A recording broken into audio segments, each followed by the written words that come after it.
आणि त्याच्यानंतर पंचायत राज व्यवस्था आपण स्वीकारल्याच्या नंतर जिल्हा परिषद, पंचायत समिती, ग्रामपंचायत ही आपली देशाची रचना आहे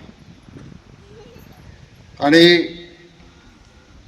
जगातल्या सगळ्यात मोठ्या लोकशाही असलेल्या देशांमध्ये भारताचं स्थान हे अतिशय उंचावर आहे, पहिल्या क्रमांकावर आहे.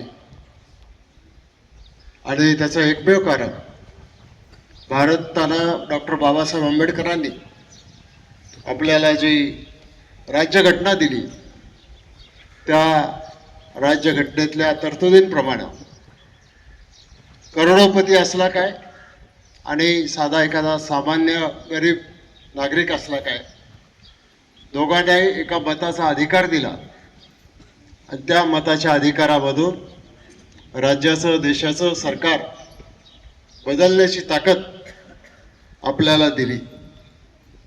आणि गेल्या काही वर्षामध्ये, या 80 वर्षामध्ये भारत अतिशय चांगली अशी प्रगती करतोय. मी आजच्या या स्वातंत्र्य दिनाच्या निमित्तानं आपण सर्व विद्यार्थी, नागरिक सगळ्यांना मनापासून शुभेच्छा देतो. आपल्याला माहिती आहे की या देशामध्ये इंग्रज व्यापाराच्या निमित्तानं आले आणि या देशाचा राज्यकारभार त्यांनी हातामध्ये घेतला.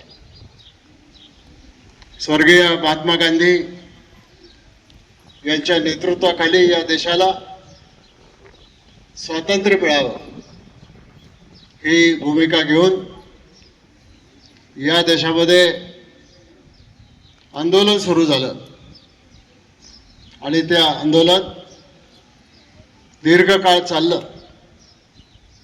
आपल्या देशामध्ये 1885 साली अखिल भारतीय काँग्रेस पक्षाची स्थापना झाली आणि काँग्रेस पक्षाच्या माध्यमातून हे आंदोलन सतत चालत राहील आणि त्याच्यामध्ये पंडित जवाहरलाल नेहरू असतील,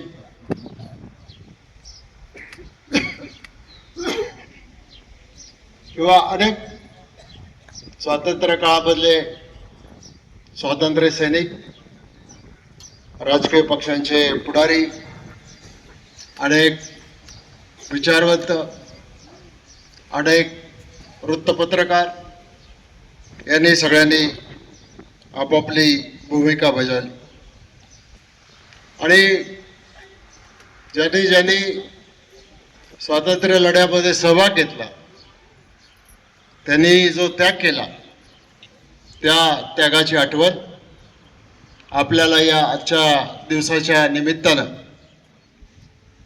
झाल्याशिवाय राहत नाही. या देशाचं संरक्षण करण्यासाठी सीमेवर या देशाच्या ज्या सुपुत्रांनी आपल्या जीवाची पर्वा न करता समोरच्या शत्रूला